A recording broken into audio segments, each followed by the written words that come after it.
Hey, how are you? I'm going to be reading from this Leadership Northouse book. It's going to be page 26. It's 5-factor personality model and leadership. Going to go for about 10 minutes. All right. 5-factor personality model and leadership, page 26. Over the past 25 years, a consensus has emerged among researchers regarding the basic factors that make up what we call personality. Goldberg, McCrae, and Costa. Goldberg in 1990, McCrae and Costa in 1987. These factors, commonly called the Big Five, are neuroticism, extroversion, surgency, openness, which is intellect, agreeableness, and conscientiousness, dependability. To assess the links between the Big Five and leadership, Judge Bono and Illes and Gernhardt in 2002 conducted a major meta-analysis of 78 leadership and personality studies published between 1967 and 1998. In general, Judge and others found a strong relationship between the Big Five traits in leadership. It appears that having certain personality traits is associated with being an effective leader.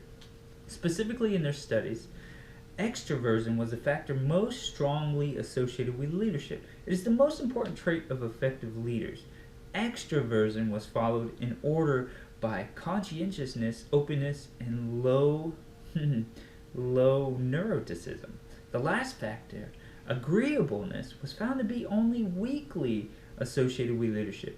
In a more recent study, Sackett and Walmsley found that conscientiousness had the highest correlation with overall job performance, task performance, organizational citizenship behavior, and counterproductive work behavior. Negative correlation. It was found to be the most frequently assessed trait in job interviews for a variety of occupations. Strengths and leadership. Very closely related to the traits approach is the more contemporary emphasis on strengths and leadership.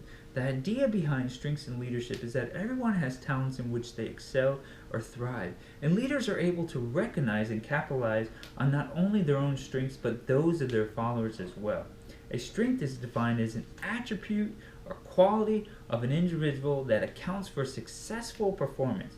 Strength researchers Buckingham, Clifton in 2001 and Rath in 2007 suggest that strengths are the ability to consistently demonstrate exceptional work.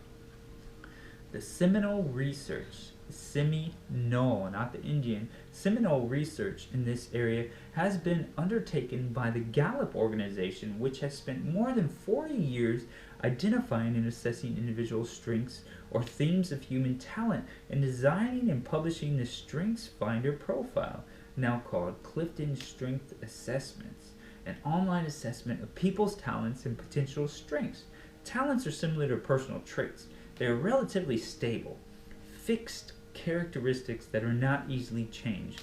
From talent, strengths emerge. Strengths are derived from having certain talents and then further developing those talents by gaining additional knowledge, skills, and practice. That's from Rath in 2007. In the strengths perspective, extraordinary individuals are distinguished less by their impressive raw power than by their ability to identify their strengths and then exploit them. Gardner in 1997. And McKay in 2016 suggests that our leadership capability is enhanced when we are able to discover our fully utilized strengths, underutilized strengths, and weaknesses. It's page 27. Go on page 28. Emotional intelligence. Wow. Another way of assessing the impact of traits of leadership is through the concept of emotional intelligence, which emerged in the 1990s as an important area of study of psychology, has been widely studied by researchers, and has captured the attention of many practitioners.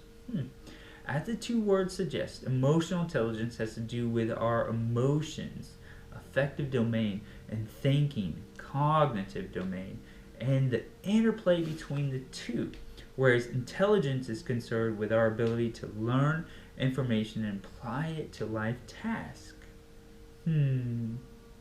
Emotional intelligence is concerned with our ability to understand emotions and apply this understanding to life's tasks. Specifically, Emotional intelligence can be defined as the ability to perceive and express emotions, to use emotions to facilitate thinking, to understand and reason with emotions, and to effectively manage emotions within oneself and in relationship with others. There are different ways to measure emotional intelligence. One scale is the Meyer-Salovey-Caruso Emotional Intelligence Test. The MSCEIT measures emotional intelligence as a set of mental abilities, including the abilities to perceive, facilitate, understand, and manage emotions. Coleman takes a broader approach to emotional intelligence, 1995 and 98. A broader approach to emotional intelligence, suggesting that it consists of a set of personal and social competencies. Personal competencies consist of self-awareness, confidence, self-regulation, conscientiousness, and motivation. Social competence consists of empathy and social skills such as communication and conflict management. Sankum and Allen developed a practice in 2015, a practice-oriented model of emotionally intelligent leadership, which suggests that leaders must be conscious of three fundamental facets of leadership: context, self, and others. In the model, emotionally intelligent leaders are defined by 21 capacities to which a leader would pay attention, including group savvy, optimism, initiative, and teamwork. There is a debate in the field regarding how big a role emotional intelligence plays in helping people be successful in life. Some research, such as Goldman in 1995, suggested that emotional intelligence plays a major role in whether people are successful at school, home, and work. Others, such as Myers, Salvely, and Caruso in 2000, and Antonakis in 2009, made softer claims for the significance of emotional intelligence in meeting life's challenges.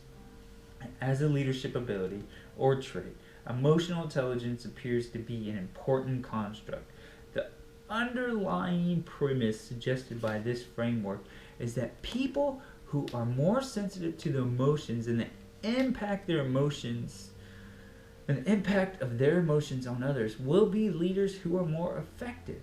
As more research is conducted on emotional intelligence, the intricacies of how emotional intelligence relates to leadership will be better understood.